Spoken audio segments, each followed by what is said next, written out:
What's up, Tailgaters? You're in the booth with Tailgate Nate today. Welcome to my channel and welcome to my recap of the two playoff semifinal games that took place yesterday. This is the best year that the four-team field has ever seen. What a way to send the four-team field out with a bang as we are expanding to 12 teams next year. National championship game promises to be good, but my job here is going to be to recapping the Rose Bowl and Sugar Bowl that you saw yesterday, with maybe a little preview into the national championship game on January 8th. And before we dive on into that, just a big thank you for all the love and support the channel has seen. Now into 2024, I want to see even more support. So continue to do anything you can to support the channel. And you can support the channel by interacting with the channel any way you can, whether that's doing what you're doing now and watching the video, subscribing, ringing the bell, liking, commenting, sharing, or anything else you can think of to help interact with the channel. You're supporting what I do here on YouTube, and I am very grateful for all the love and support this channel got in 2023. I want to see a lot of support in 2024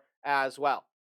But with all of that being said, let's dive on into recapping these two games. We're going to start with the Rose Bowl game, and then we'll go to the Sugar Bowl, so go in the order that they went on air. And before I dive on into these games, I said it in my introduction, but this is the best four-team field that we have seen. These are the best two games back-to-back that we have gotten in the playoff era. And by that, what I mean is, look, there's been a lot of great semifinal games. Ohio State Clemson is one. You could go and point to Ohio State Georgia last year, Michigan TCU last year. Of course, Oklahoma and Georgia, the infamous overtime game in the Rose Bowl. Sound familiar, right?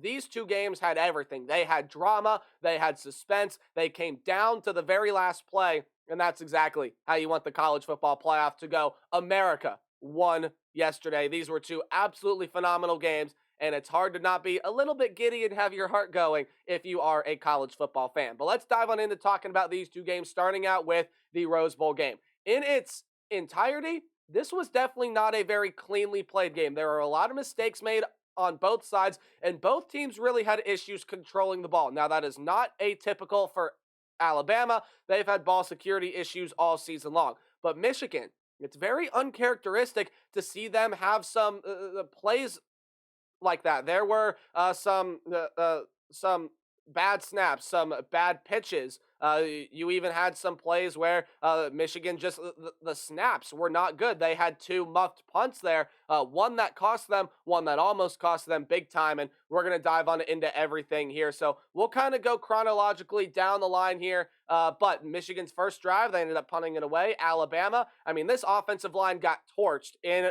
the first half for Bama. I said in my preview that Alabama's really faced some pass rushing teams that could have made them pay. Tennessee could have, Georgia could have, but they didn't. Michigan did. And again, coming into the game, it was not a killer take over the game type of pass rush. It felt like that in the first half.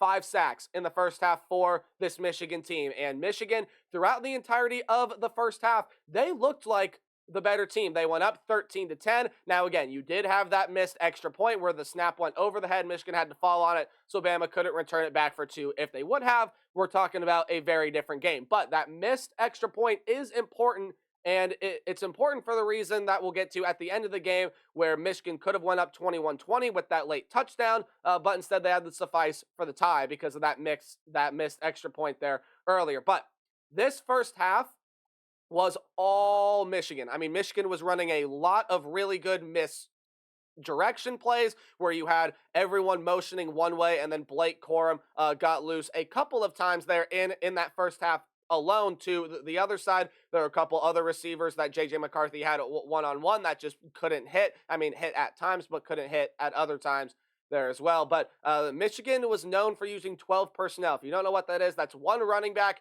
2 tight ends. They love that formation. It's a power formation. And again, they have some really good tight ends, Colston Loveland being one of those, but Blake Corum was able to leak out more often than not, and Michigan also switched to more 11 personnel. I mean, they ran a lot of 11 personnel in this game. It really worked in that first half. This Alabama defense was confused. It was all over the field. The Michigan offense could pretty much do whatever they wanted, and if you're a Michigan fan looking back, really hard to believe that you weren't up a little bit more there at halftime, only up 13-10, given the way that the game was flowing, because Michigan, in my opinion, not necessarily by far, but I do think in the first half they definitely looked like the better team. I even said that in my halftime report I put out yesterday, and then Nick Saban made me eat those words, and all of America who was saying that Michigan looked like the better team, because they did. But again, I gave a fair warning to myself and others. This is Nick Saban. He's going to adjust. He's going to end up having his guys make plays. And I mean, it was just a total script flip. Everything that Michigan was doing in that first half, the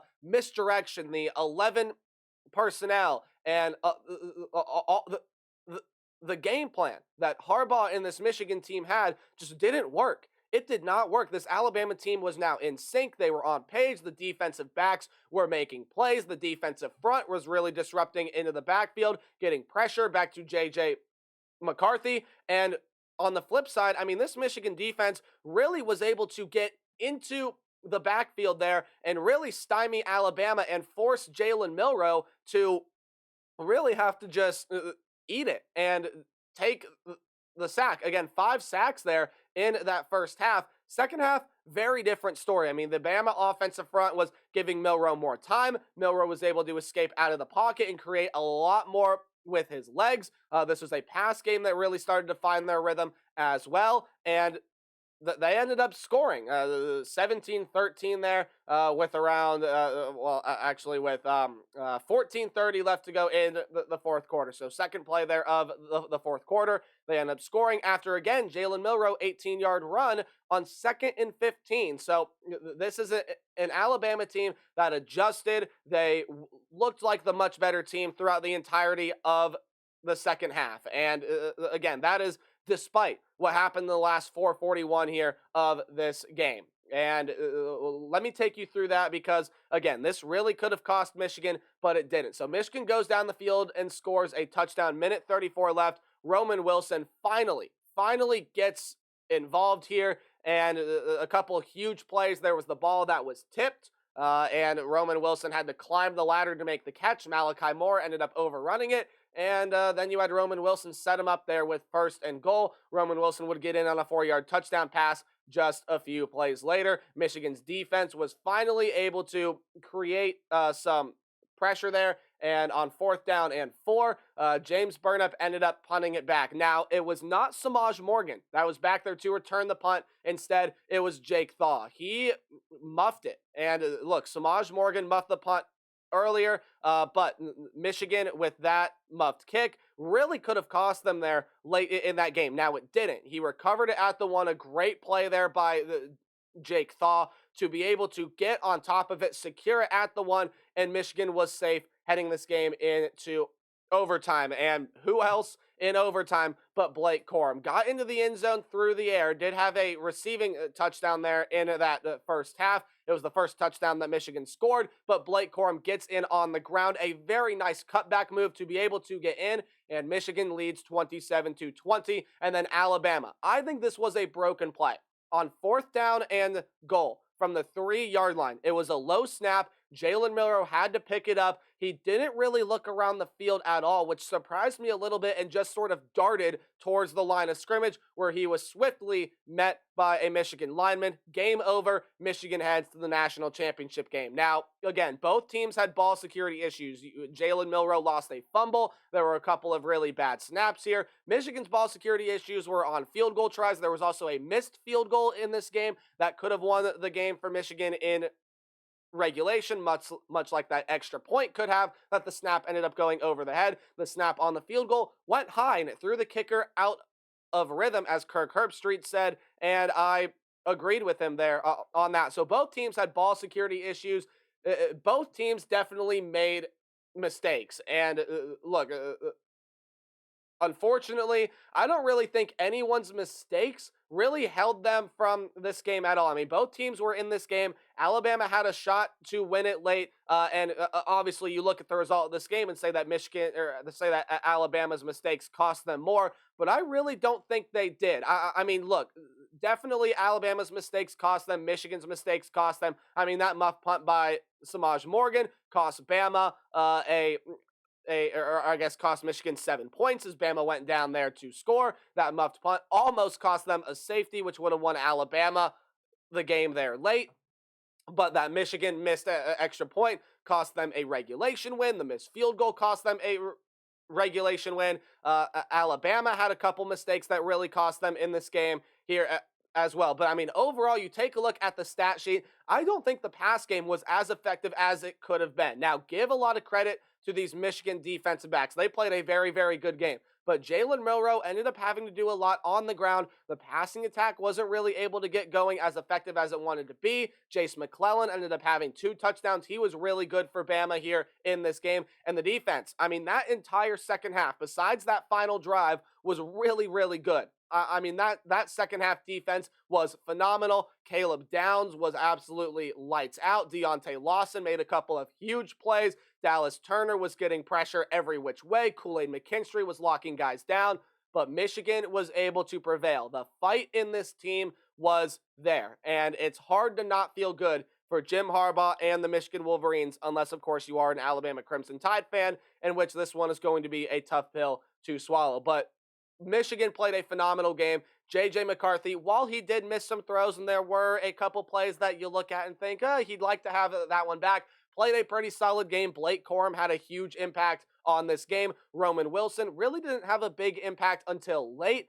Now, there was the little almost bad flea flicker play earlier in the game that ended up going the way of Roman Wilson, but it was especially that final drive where Roman Wilson really was able to get going and help this team go and win this game. And then obviously, again, we've already talked about it enough. Blake Corum, just a phenomenal player, helped Michigan win this game as well. So Michigan, for the first time in the BCS or college football playoff era, will play for a national title, and they will meet a former, or not former, I should say, an upcoming Big Ten opponent in the Washington Huskies. Let's talk about how the Huskies got here from the All-State Sugar Bowl. So this was a game in which you really go take back and look, and there's probably no reason that Washington shouldn't have won this game by double digits. Now, I'll get into why they didn't, but let's start out with that first half. It was tied 20-21. It was tied 21-21 at the end of the first half, but this was a game in which Washington controlled. I mean, I believe they outgained Texas by more than 100 yards at halftime. You take a look at the quarterback comparison, and Quinn Ewers was really struggling throughout that first half. I believe he was only 9 of 18. Now, did get a lot better there in that second half, which we'll get to. But Michael Penix, I believe, in that first half was 11 of 14. He was throwing dimes. His receivers were making plays. This is the Washington defense that was stepping up and making some good plays there as well. But this was a Washington team that, when you take a look at it, just a couple of mistakes really kept them from a halftime lead. Jeremy Bernard ended up fumbling the punt, which set Texas up, I believe, at their own 20-yard line, 22-yard line. And then Texas was able to go down and score and tie the game. Washington scores, Texas punts. You muff the punt, and instead of going up 2 scores, Texas is able to tie it. You play aggressive in Texas territory. Don't blame Kalen DeBoer for this at all. It just didn't work out for Washington, as Dylan Johnson was stuffed on a 4th and 1 at the Texas 14 to give Texas the ball back. Now, obviously, they couldn't do anything with it. Washington would score, and then Texas would score, and that is how the half would end. But that mistake there from Washington, I mean, going for it on 4th and 1 was not a bad call at all. It just didn't end up working out for him. But that muffed punt really was able to cost Washington some points, and that's the reason it was 21-21 at halftime. I mean, Washington was outplaying them. I mean, this defense looked like it was playing with more intensity. Michael Penix Jr. was by far the better quarterback there that was on that field. Now,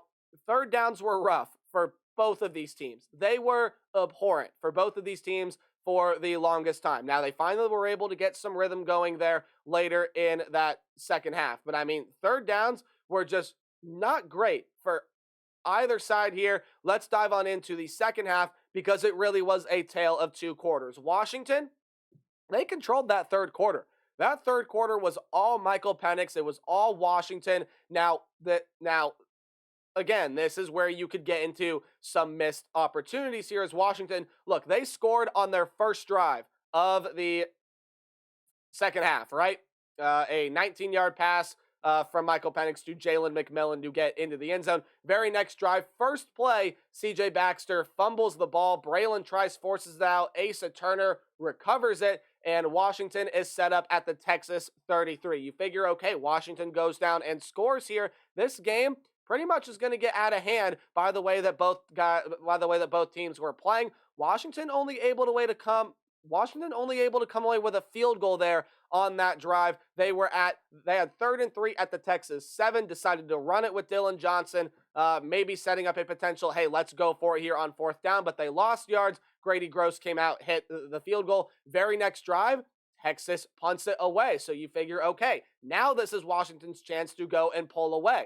And Washington, yet again, at the Texas 18, 3rd and 5. There's a false start penalty. Michael Penix tried to get a pass to Jalen McMillan. Incomplete. Grady Gross has to come on for another field goal. So while I give a lot of credit to the Texas defense, as a Washington Husky fan, you have to look back at those 2 drives. Oh, and then by the way, the very next drive, you had a play where Texas was driving down the field. Quinn Ewers completes a pass to Jaden Blue, and while trying to juke his way out and slip a tackle, fumbled the ball, and Washington recovered. Washington couldn't do anything with it there on that next drive. So you take a look at that sequence. The Washington touchdown in the Texas fumble, then the field goal from Washington, then the punt, then the field goal from Washington again, to the Texas fumble that Washington couldn't do anything with. You take a look back at that sequence there for the Washington Huskies, and you think to yourself, missed opportunities right there, especially on that first field goal try. 3rd and 3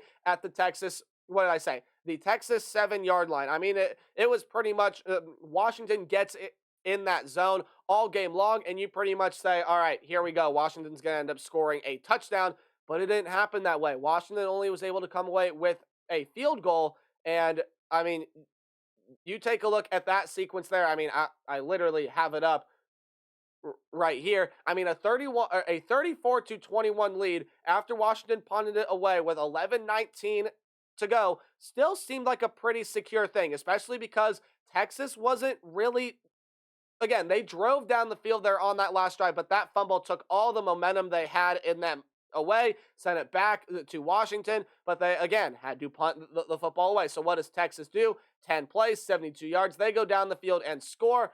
You throw it up to A.D. Mitchell at the 1-yard line. He comes down with it. That is now 5 straight games in which A.D. Mitchell has a touchdown in a college football playoff semifinal or national championship game. Again, the Georgia transfer was huge for Texas all game long. But then Washington does what Washington does. I mean, we know this is an offense that can go fast. They got the ball with 7:15 left, and they took 4 minutes and 43 seconds off the clock. They go down the field, and they score. But it wasn't a touchdown. It was another field goal. Grady Gross hits a 27-yarder, and it's 37-28. So now the announcers and Sean McDonough and everyone else said, look, Texas obviously still had a chance to come back and win that game.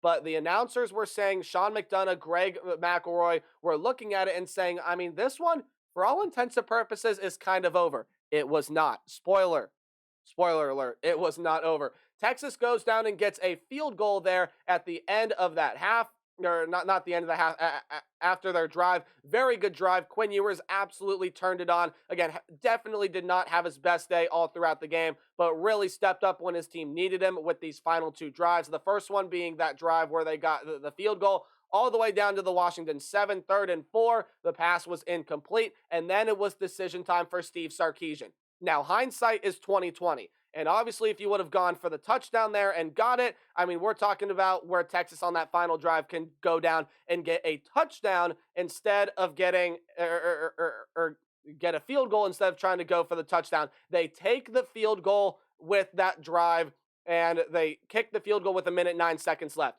Wonderful decision by Steve Sarkisian. Now, again, hindsight is 20/20, but you have to take the points there because you don't even know if you're going to be getting another opportunity to get the ball back. You have timeouts to spend. You don't need the touchdown right there, and you end up kicking the field goal. You rely on your defense to get the ball back for you, which they did. Now, Texas was going to get the ball back with something like 15 to 20 seconds left, but there was an injury for Washington. Now, Look, I don't know what Twitter has said about that injury. Obviously, Washington won, so I don't think not much. But if anyone is going to be out there, that injury almost cost us the game, or that injury almost cost Washington the game. Injuries happen; they're a part of football. Don't blame that young man for getting hurt. I mean, let's just hope that he is okay. First of all, I haven't seen any update on any injuries really. I just woke up, showered, sat down, and recorded this video. But when you take a look there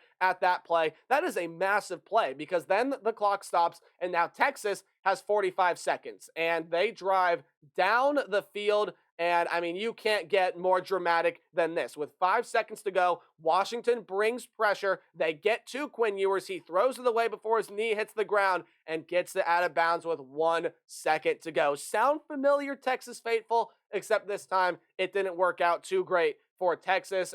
Quinn Ewers tried to throw it up to A.D. Mitchell in the end zone, and a phenomenal job by that defensive back to knock the ball away, and Washington wins the All-State Sugar Bowl. I mean, just two absolutely phenomenal games. Two wonderful games, and I cannot wait for this national championship. A little bit more recap from the All-State Sugar Bowl. Quinn Ewers really did turn it on late, but Michael Penix undoubtedly was the better quarterback here. And if not for a couple of missed opportunities, you come away with touchdowns instead of a field goal. We're talking about a game that has no drama at the end at all, and a game that Washington probably hangs 40 plus and wins by double digits. Instead, that's not how the football game went. You had Texas with an opportunity to steal this one, and I mean steal this one. Washington had this game controlled throughout the second half. Now, obviously, Texas won that fourth quarter, I think, in more ways than one, but Washington had this thing controlled for the entire third quarter and for the beginning of that fourth quarter there as well. A phenomenal job by Steve Sarkisian's group to fight and to come back and to be able to play their way into giving themselves an opportunity to win that game. And just two absolutely phenomenal games down to the wire. And I'm just, if you are a football fan, it's impossible to not be happy about the two games that we just witnessed there this past Monday. Sorry about that. I think my camera froze up on me. All right, we're good now. But these were two phenomenal semifinal games, and I can't wait to see what the national championship holds. When you take a look at this matchup, Michigan, a grinded out defensive style team that, again, their defense made a lot of big plays. And we've seen now that when Michigan is down late, they can come back and win. That was the big question here as, look, Michigan has not faced adversity all season long. That game against Bama was the first time they had trailed in the second half all season long. And Michigan responded and they won the game. That is a huge little boost of confidence if you are a fan of the Maize and Blue. And when you look over on the side of the Washington Huskies, I mean, this is a firework, air it out team. Michael Penix is one of the best wide receiver rooms in the entire country. Two very different styles are going to be matching up here. You have the I'm going to out-coach you. I'm going to outwork you. We're going to be more physical than you mentality of the Michigan Wolverines. And then you have the mentality of the Washington Huskies to where it's, hey, we're just going to air it out. We're going to make you put more points than us